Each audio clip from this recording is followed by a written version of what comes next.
की एम्बुलेंस देखी गई है। पंजाब में एक ढाबे पर लावारिस हालत में एम्बुलेंस मिली है। इसी एम्बुलेंस से मोहाली कोर्ट पहुंचा था मुख्तार अंसारी और तभी से ये एम्बुलेंस चर्चा का विषय बनी थी। फर्जी तरीके से इस एम्बुलेंस का लाइसेंस हासिल किया गया था। बाराबंकी नंबर की एम्बुलेंस है। मऊ अस्पताल के नाम से इसका रजिस्ट्रेशन है। यूपी में जैसे ही इस एम्बुलेंस को लेकर जांच पड़ताल शुरू हुई, यूपी पुलिस जैसे ही एक्शन में आई, बाराबंकी पुलिस की टीम गठित कर दी गई। अलका राय से भी पूछताछ की गई जिसका नाम सामने आ रहा था। उसके बाद खलबली मुख्तार अंसारी और उसके जो समर्थक हैं, उसके जो गुर्गे हैं, उनमें जरूर मची और यही वजह समझी जा सकती है जो इस एम्बुलेंस को अब लावारिस हालत में छोड़ दिया गया है एक ढाबे के सामने। इस एम्बुलेंस के अंदर कुछ भी नहीं है, इस एम्बुलेंस के अंदर कोई बैठा नहीं है, इसे लावारिस हालत में छोड़ा गया है। देखिए नंबर हम आपको दिखा रहे हैं, ये वही नंबर है, बाराबंकी का ये नंबर है, यानी यूपी नंबर की एम्बुलेंस है जो कि मुख्तार अंसारी जिसका इस्तेमाल किया करता था, ऐसा दावा किया जाता है। इस एम्बुलेंस को अब लावारिस हालत में छोड़ दिया गया है। खड़े हैं रोपड़ अनंतपुर साहिब रोड पे, आपको दिखा रहे हैं एम्बुलेंस यूपी 41AT7171। ये वही एम्बुलेंस है जिसमें यूपी के बाहुबली मुख्तार अंसारी को रोपड़ जेल से मोहाली कोर्ट ले जाया गया था 21 मार्च को। बता दें इस एम्बुलेंस को लेकर बहुत विवाद चल रहा है कि ये एम्बुलेंस कैसे मुख्तार अंसारी रोपड़ जेल से इस प्राइवेट एम्बुलेंस में जाता है। इसको लेकर एक केस भी दर्ज हुआ है उत्तर प्रदेश में इस एम्बुलेंस को लेकर। बेशक पंजाब के जो पुलिस अधिकारी हैं उन्होंने कहा है कि कोर्ट के आदेश पे ये सब कुछ हुआ है कि उन्होंने परमिट किया था एक पर्सनल एम्बुलेंस को मुख्तार अंसारी को उसकी सेहत को ध्यान में रखते हुए प्राइवेट एम्बुलेंस को परमिट किया था, बशर्ते उसको पे करें। पर फिर भी ये सवाल बना हुआ है कि मुख्तार अंसारी ने ये यूपी नंबर की एम्बुलेंस ही क्यों सिलेक्ट की रोपड़ जेल से मोहाली कोर्ट जाने के लिए। अब जबकि सुप्रीम कोर्ट के जो आदेश हैं कि मुख्तार अंसारी को शिफ्ट किया जाए पंजाब की रोपड़ जेल से उत्तर प्रदेश में बांदा जेल ले जाया जाएगा मुख्तार अंसारी को, तैयारियां चल रही हैं। पंजाब सरकार ने लेटर लिखा है यूपी सरकार को कि यूपी सरकार सारे इंतजामात करे और साथ ही साथ मुख्तार अंसारी की मेडिकल कंडीशन को देखते हुए ये भी तय करे कि उसकी मेडिकल कंडीशन के हिसाब से जो है अकॉर्डिंगली प्रबंध जो है उसको ट्रांसपोर्ट करने के किए जाएं। तो ये वो एम्बुलेंस है जो आप तस्वीरों में देख रहे हैं जिसको लेकर कई सवाल खड़े हो रहे थे। इस एम्बुलेंस को फिलहाल एक ढाबे के बाहर छोड़ा गया है। मेरे सहयोगी विवेक त्रिपाठी जुड़ गए हैं इस खबर पर ज्यादा जानकारी के साथ। विवेक, जैसे ही जांच शुरू होती है यूपी में उसका असर देखने को मिलता है और इस एम्बुलेंस को लावारिस हालत में छोड़ दिया जाता है। फिलहाल अब क्या कुछ इस पूरे मामले में संभावनाएं हैं, किस तरीके से अब एम्बुलेंस मामले में आगे जांच यूपी पुलिस करेगी? जी प्राची, देखिए जो भी एम्बुलेंस वहां पर मिली है वो मुख्तार अंसारी इस्तेमाल कर रहा था और रोपड़ जेल से उसको मोहाली कोर्ट लेकर गई थी एम्बुलेंस। इसकी एम्बुलेंस की जो रजिस्ट्रेशन है वो फर्जी कागजातों के आधार पर कराए गए हैं। जब ये छानबीन शुरू हुई है तो पता चला कि डॉक्टर अलका राय जो मऊ में रहती हैं और भाजपा की वहाँ स्थानीय नेता हैं, तो एक अस्पताल भी चलाती हैं, उस अस्पताल के नाम से ये एम्बुलेंस का रजिस्ट्रेशन मुख्तार अंसारी ने कराया था। डॉक्टर अलका राय ने पहले इस बात से इनकार किया, लेकिन बाद में उन्होंने जब चीजें तथ्य सामने रखे, जब हम लोगों ने एम्बुलेंस के रजिस्ट्रेशन पेपर निकाल के उनके सामने रखे, तब उनको स्वीकार करना पड़ा कि ये एम्बुलेंस मुख्तार अंसारी जो उनके क्षेत्रीय विधायक हैं उनके कहने पर, उन्होंने कहा था कि जनता के लिए, जनता के सहयोग के लिए, जनता की सेवा करने के लिए एम्बुलेंस चाहिए, लेकिन एम्बुलेंस खरीदने के लिए किसी अस्पताल की अनुमति और उसका एक अथॉरिटी लेटर चाहिए होता है। उनके अस्पताल के आधार पर इन्होंने ये एम्बुलेंस ली थी जिसका ये इस्तेमाल ये अपने निजी तौर पर कर रहे थे। ये एम्बुलेंस 2013 में रजिस्टर हुई थी। उसके बाद से लगातार ये एम्बुलेंस मुख्तार अंसारी के पास ही थी, चाहे वो बांदा जेल में रहे हो यूपी में या किसी अन्य जेल में रहे हो या फिर पंजाब जेल में रहे हो। पंजाब जेल में भी ये एम्बुलेंस उनके पास देखी गई और यही आधार है जब अलका राय के खिलाफ ARTO की तरफ से मुकदमा दर्ज हुआ फर्जी डॉक्यूमेंट पर एम्बुलेंस लेने का। उसके बाद जब ये जांच में तेजी आई तब मुख्तार को लगा कि इस मामले में उनका नाम भी आ सकता है और एक और मुकदमे में वो दोषी बनाए जा सकते हैं, क्योंकि धाराएं इतनी सशक्त इस मामले में लगी हैं, 420, 467, बिल्कुल। यूपी पुलिस की जो कार्रवाई है उससे कहीं ना कहीं खौफ है। यही वजह है कि आप इस एम्बुलेंस जिसका इस्तेमाल अपने आराम के लिए मुख्तार अंसारी कभी किया करता था, उस एम्बुलेंस को लावारिस छोड़ दिया गया है। शुक्रिया आपका विवेक तमाम जानकारी के लिए। और देखिए, इसी एम्बुलेंस की जांच के लिए बाराबंकी पुलिस की एक टीम आज पंजाब की रोपड़ पहुंच गई है। पुलिस की टीम सादीवर्ती में पहुंची थी। ये टीम कल सुबह तड़के जाने वाले टीम से पहले रोपड़ जेल पहुंच गई है। तस्वीर हम आपको दिखा रहे हैं। जो आप गाड़ी देख रहे हैं, ग्रे कलर की गाड़ी, जिसमें यूपी पुलिस की एक टीम, बाराबंकी पुलिस की टीम पहुंची है एम्बुलेंस मामले में जांच पड़ताल करने के लिए। अब कितनी तेजी इस पूरे मामले में है, आप अंदाजा लगा सकते हैं। ये एम्बुलेंस का प्रकरण सामने आता है जब मोहाली कोर्ट इस एम्बुलेंस में बैठकर जेल से जाता है मुख्तार अंसारी, और जब इस पर सवाल खड़े होने लगते हैं तो यूपी पुलिस तुरंत एक्शन में आती है। इसके लिए टीमें गठित कर दी जाती हैं। अलका राय जो डॉक्टर हैं, उनसे पूछताछ की जाती है, उनका नाम सामने आता है और एक टीम बाराबंकी से पंजाब की रोपड़ जेल यानी रोपड़ के लिए रवाना कर दी जाती है। और वो टीम अब पहुंच गई है पंजाब के रोपड़, जिसकी तस्वीरें आप देख रहे हैं। और उसके ठीक बाद का घटनाक्रम ये है कि वो एम्बुलेंस जिसकी जांच पड़ताल करने के लिए बाराबंकी पुलिस पहुंची है पंजाब के रोपड़, उस एम्बुलेंस को लावारिस हालत में खड़ा कर दिया गया है हाईवे पर एक ढाबे के सामने।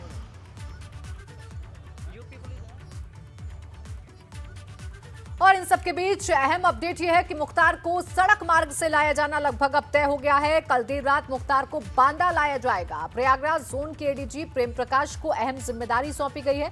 प्रेम प्रकाश को पूरे ऑपरेशन के संचालन की जिम्मेदारी दी गई है। हालांकि एडीजी प्रेम प्रकाश चित्रकूट के आईजी सत्यनारायण पंजाब नहीं जाएंगे। दोनों अधिकारी यूपी में रहकर पूरे मामले की मॉनिटरिंग करेंगे। मुख्तार को लाने के लिए गजेटेड ऑफिसर यानी राजपत्रित अधिकारी की अगुवाई में पंजाब जाएगी यूपी पुलिस की टीम के साथ पूरी सुरक्षा रहेगी।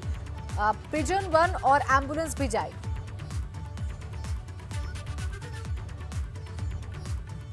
तो कल यूपी लाया जाएगा बाहुबली मुख्तार अंसारी, जो अभी तक पैंतरेबाजी कर रहा था। यूपी आने में जिसे डर लगता था, वो अब कल यूपी आएगा।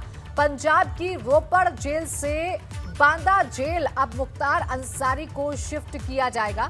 मुख्तार को यूपी लाने के लिए विशेष टीम गठित की गई है, यानी यूपी सरकार की तरफ से, यूपी पुलिस की तरफ से पूरी तैयारी की गई है।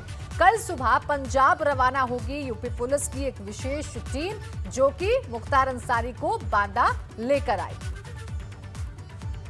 मुख्तार अंसारी को पंजाब से हमारा बांदा जेल में लाने के लिए उच्चतम न्यायालय के आदेशानुसार कार्रवाई किया जा रहा है। इसमें जो यहाँ से पूरा पुलिस टीम जाएगी, जाके उनको लेके आएगी, तो पर्याप्त सुरक्षा व्यवस्था के साथ उनको ले आया जाएगा। कब तक पुलिस टीम भेजी जाने की संभावना है? भेजेंगे, कल ही भेजेंगे। कल हम लोग यहाँ से टीम को रवाना कर देंगे, फिर वहाँ पहुँच के फिर अग्रिम कार्रवाई करेंगे। उनको किस तरह के बैरिंग में रखा जाएगा, मतलब अलग रखा जाएगा आम बंदी? अभी वो चीज़ें मीटिंग में तय होगी, कहाँ रखी जाएगी, क्या किया जाएगा, इसका वहाँ का क्या सुरक्षा इंतजाम रहेगी, और हर प्रकार की जो सुरक्षा का जो है इसका चारों ओर से छाप चौकसी का व्यवस्था किया जाएगा। और जो भी जेल में आएंगे, जो उससे पहले भी कौन कौन अभी जेल में है, उसके बारे में भी पूरा जानकारी किया जाएगा। और साथ में जो बाद में कौन कौन जेल में अभी पहुंचेंगे, तो उसके बारे में भी प्रतिदिन इस पर सूचना रखी जाएगी और उस पर कड़ी निगरानी रखी जाएगी। और आसपास का जो हमारा ज़िले हैं, जैसे चित्रकूट हो गया, हमीरपुर हो गया या बांदा हो गया, इन 3-4 जिलों में कोई भी बाहर का व्यक्ति आकर रुक रहा हो, उसके बारे में भी जानकारी रखी जाएगी। देखिए, मुख्तार की यूपी वापसी को लेकर बांदा जेल की बैरक में भी तैयारियां तेज कर दी गई हैं। इसी को लेकर जिलाधिकारी बांदा की अगुवाई में जेल अधीक्षक, सीएमओ समेत कई आला अधिकारियों ने जेल का निरीक्षण किया। इसके अलावा जेल में अतिरिक्त सुरक्षा बलों की तैनाती की जा रही है। पुलिसकर्मियों की संख्या को भी बढ़ा दिया गया है। सूत्रों की माने तो मुख्तार को अलग से बैरक में रखा जाएगा।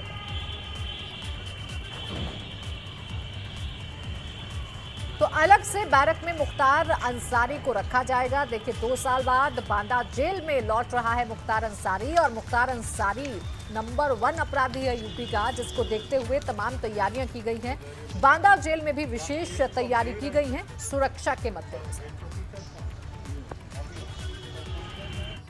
तो मुख्तार अंसारी को पंजाब से यूपी लाने की कवायद के बीच जो एम्बुलेंस चर्चा में आई, बाराबंकी पुलिस इस मामले में मुख्तार अंसारी की करीबी शोएब किदवई उर्फ बॉबी को पूछताछ के लिए ले गई। ऐसे में बाराबंकी पुलिस ने यहां आरटीओ में एम्बुलेंस के पंजीकरण को लेकर बॉबी से पूछताछ की है। तो एम्बुलेंस प्रकरण जो है उस मामले में यूपी पुलिस यानी कि बाराबंकी पुलिस लगातार तेजी के साथ कार्रवाई कर रही है और उन तमाम संदिग्धों से पूछताछ की जा रही है जिनसे इस पूरे मामले में कोई खुलासा हो सकता है या जिनका नाम सामने आ रहा है। मुख्तार अंसारी के गुर्गे को अब लेकर गई है, बॉबी से अब पूछताछ कर रही है बाराबंकी पुलिस, उसी एम्बुलेंस को लेकर जो आज लावारिस हालत में पंजाब के हाईवे पर एक ढाबे के सामने मिली है। वही एम्बुलेंस जिसका इस्तेमाल कभी अपने आराम के लिए मुख्तार अंसारी किया करता था।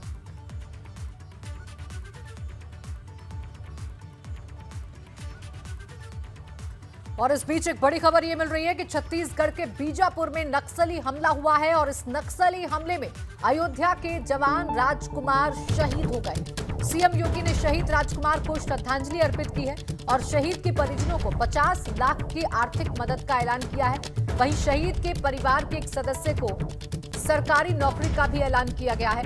जिले की एक सड़क का नाम शहीद के नाम पर होगा, ये भी ऐलान यूपी सरकार की तरफ से किया गया है। तो छत्तीसगढ़ में नक्सली हमला हुआ जिसमें अयोध्या के वीर जवान शहीद हो गए और अब श्रद्धांजलि अर्पित की है मुख्यमंत्री योगी आदित्यनाथ ने और शहीद के परिजनों को 50 लाख रुपए की आर्थिक सहायता यूपी सरकार की तरफ से दी जाएगी, ये ऐलान किया गया है। शहीद के परिवार के एक सदस्य को सरकारी नौकरी का भी ऐलान किया गया है।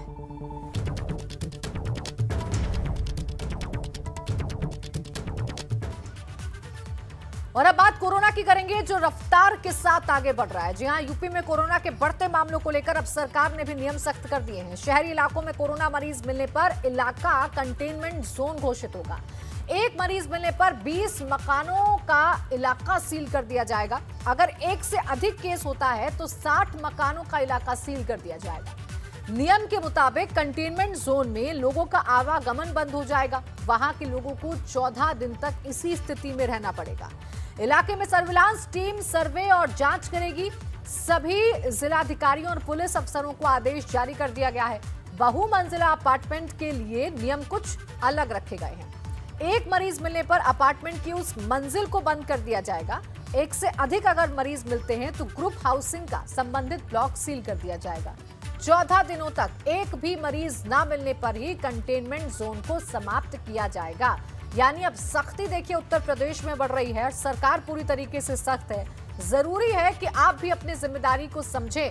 लगातार एबीपी गंगा आप सभी से यही अपील कर रहा है कि लापरवाही बिल्कुल ना बरतें, क्योंकि कोरोना की सेकेंड वेव बहुत खतरनाक है। अपना ध्यान रखें, मास्क जरूर लगाएं और सोशल डिस्टेंसिंग का पालन करें। बात मेरठ की, जहां बाइक बोर्ड घोटाले में नोएडा पुलिस ने न्यायालय के आदेश पर आरोपियों की 3.25 करोड़ रुपए की संपत्ति को जब्त कर दिया है। मवाना थाना क्षेत्र के हीरालाल मोहल्ले में आरोपी विशाल कुमार की 4 संपत्तियों को सील किया गया है। 5वीं संपत्ति को जब्त करने का आरोपी विशाल की पत्नी को दिया 1 महीने का नोटिस। यानी लगातार कार्रवाइयों का दौर जारी है। 2 संपत्ति जरूर कुर्क कर दी गई हैं। तीसरी संपत्ति को भी कुर्क किया जाएगा, जिसके लिए नोटिस थमा दिया गया है।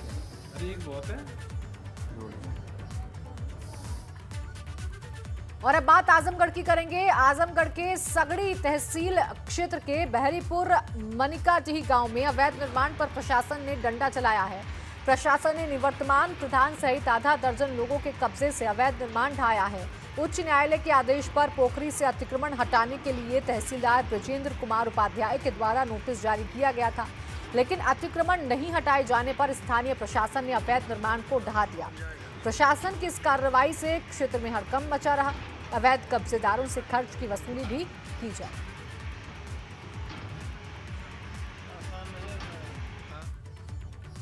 और संगम नगरी प्रयागराज में अवैध शराब मिलने का सिलसिला अब थमने का नाम नहीं ले रहा है। प्रयागराज के करेली इलाके में पुलिस और आबकारी विभाग की टीम ने छापेमारी कर करीब 125 लीटर कच्ची शराब बरामद की है। इसके साथ ही 50 क्विंटल महुआ और 200 क्विंटल लहन और शराब बनाने के दूसरे सामान और उपकरण भी बरामद किए हैं। ये बरामदगी करेली थाना क्षेत्र के सैदपुर गांव से हुई है। पुलिस ने यहां 2 लोगों को हिरासत में भी लिया है। पंचायत चुनावों के मद्देनजर प्रयागराज में पुलिस और आबकारी की टीमें लगातार कार्रवाई कर रही हैं। अवैध शराब पीने से पिछले 15 दिनों में यहां 1.5 दर्जन लोगों से ज्यादा की मौत हो चुकी है, लेकिन इसके बावजूद अवैध शराब बनाने और बेचने का सिलसिला थमने का नाम नहीं ले रहा है।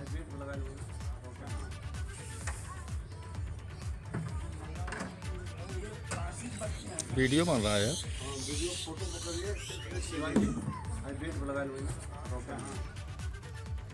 और मुख्यमंत्री योगी आदित्यनाथ ने देर शाम लखनऊ, गौतम बुद्ध नगर, वाराणसी और कानपुर नगर के पुलिस कमिश्नर्स के साथ कानून व्यवस्था की स्थिति की समीक्षा की। बैठक में जरूरी दिशा निर्देश दिए गए हैं मुख्यमंत्री की तरफ से। तो कानून व्यवस्था उत्तर प्रदेश में चुस्त दुरुस्त रहे, इसलिए जो प्रमुख शहर हैं उनके कमिश्नर से वीडियो कॉन्फ्रेंसिंग के जरिए बात की गई है। नोएडा, वाराणसी, कानपुर और लखनऊ, ये वो 4 शहर हैं उत्तर प्रदेश के जहां पर कमिश्नरेट सिस्टम लागू है और इनके कमिश्नर से वीडियो कॉन्फ्रेंसिंग के जरिए मुख्यमंत्री ने बातचीत की है। कानून व्यवस्था को लेकर ये बातचीत की गई है कि कानून व्यवस्था बनी रहे, लॉ एंड ऑर्डर बना रहे। जरूरी दिशा निर्देश भी मुख्यमंत्री की तरफ से दिए गए हैं कानून व्यवस्था को लेकर ये बड़ी बैठक। यूपी में जैसे जैसे गर्मी का प्रकोप बढ़ता जा रहा है, वैसे वैसे आग लगने की घटनाएं भी सामने आ रही हैं। हम आपको 6 जिलों की तस्वीरें दिखा रहे हैं। गेहूं की पकी फसल खेतों में तैयार है, लेकिन इससे पहले गेहूं काटा जाता, उससे पहले खेतों में आग लग गई। किसानों की सैकड़ों बीघा फसल जलकर राख में तब्दील हो गई है। साल भर की अन्नदाता की मेहनत बर्बादी की भेंट चढ़ गई है। 6 तस्वीरें बहराइच, श्रावस्ती, गोंडा, सीतापुर, बलिया और हमीरपुर की तस्वीरें हैं और ये तस्वीरें किसानों की उस मेहनत पर पानी फेर रही हैं जो साल भर किसानों ने की। और जब इस फसल का जो मेहनत है उसका फल मिलने का समय आया, तभी आग लग गई और जो फसल है वो पूरी तरीके से जलकर राख हो गई। वहीं उत्तराखंड के जंगलों में आगजनी की घटना को लेकर मुख्यमंत्री तीरथ सिंह रावत ने वन विभाग से जुड़े अधिकारियों के साथ वीडियो कॉन्फ्रेंसिंग के जरिए बैठक की, जिसमें सचिवालय से ही मुख्य सचिव, प्रमुख वन संरक्षक राजीव भरतरी, डीजीपी अशोक कुमार जुड़े थे। बैठक के दौरान सीएम ने अधिकारियों को आगजनी की घटनाओं को रोकने के लिए बेहतर कदम उठाने के निर्देश दिए।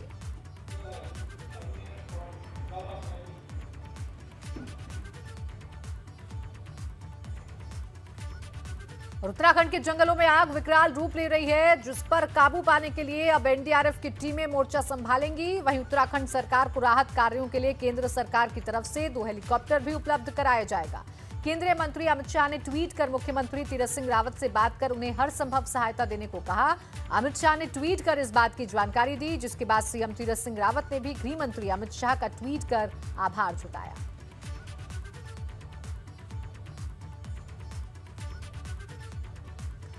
तो देखिए, देवभूमि में जंगल जिस तरीके से धधक रहे हैं उस पर केंद्र सरकार की भी नजर है। आग की घटनाओं को रोकने के लिए हेलीकॉप्टर देने का प्रस्ताव राज्य सरकार ने भेजा था केंद्र सरकार के पास। देखिए, लगातार आग लग रही है उत्तराखंड के जंगलों में, यानी उत्तराखंड के जो जंगल हैं वो धधक रहे हैं, जिसकी भयावह तस्वीरें हर रोज सामने आ रही हैं। हम आपको 3 तस्वीरें से जुड़ी हुई दिखाएंगे। उन तीनों ही तस्वीरों में आप देख पाएंगे कि किस तरीके से आग लग रही है, क्योंकि जगह जगह जंगल पूरी तरीके से जलकर खाक हो रहे हैं। पौड़ी, विकासनगर और अल्मोड़ा की ये तस्वीरें हैं। तस्वीरों में आप देख सकते हैं कि आग ने पौड़ी जिले के कई जंगलों से घिरे पहाड़ को अपनी चपेट में ले लिया है। विकासनगर के कालसी तहसील में अचानक आग लगने से वन और स्थानीय ग्रामीणों की छानियों को काफी नुकसान पहुंचा है। उधर अल्मोड़ा में आगजनी से 70 हेक्टेयर आरक्षित वन भूमि को नुकसान हो गया है।